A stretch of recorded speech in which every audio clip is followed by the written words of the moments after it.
মা কি করছেন? মা কি রান্না করবো আজকে? চিংড়ি মাছ আছে। আচ্ছা ঠিক আছে, সরষে বাটা দিয়ে লাউয়ের তরকারি করছে।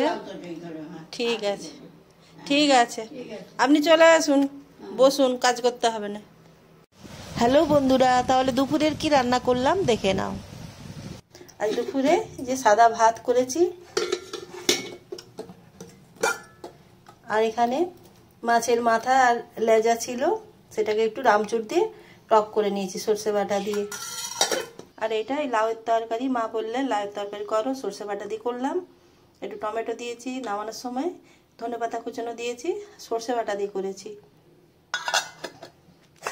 আর এখানে মায়ের জন্য উচ্ছে, বেগুন, আলু সেদ্ধ করে লঙ্কা ভাজা দিয়ে মেখে দিয়েছি।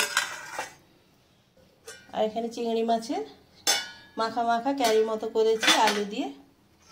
দেখো কত সুন্দর হয়েছে, কালারটা দেখো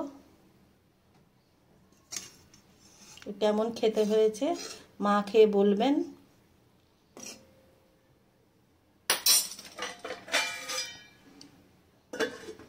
আর এখানে নিয়ে নিয়েছি লেবু, পেঁয়াজ আর লঙ্কা।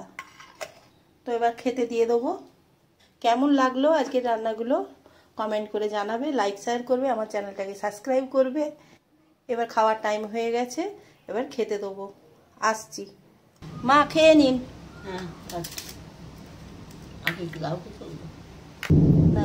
লাউয়ের তরকারি, মাছের টক আর চিংড়ি মাছের ঝোল, আলু দিয়ে ঝোল করেছি, আপনি বলেছিলেন। লাউটা দিয়ে খান মা, কেমন হয়েছে খেয়ে দেখে বলুন তো, আপনার ছেলেও খাবে। কেমন হয়েছে? খুব সুন্দর হয়েছে। এবার ঝোলটা খেয়ে দেখুন। আপনি বললেন তো চিংড়ি মাছ দিয়ে ঝোল করতে, আলু দিয়ে একটু মাখা মাখা।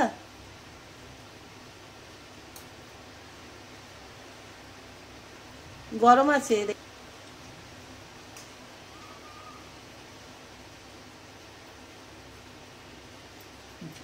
মাছের ঝোলটা ভালো হয়েছে। মাছের ঝোলটা ভালো হয়েছে, লাউ দুটোই ভালো হয়েছে। ঠিক আছে, খেয়ে নিন।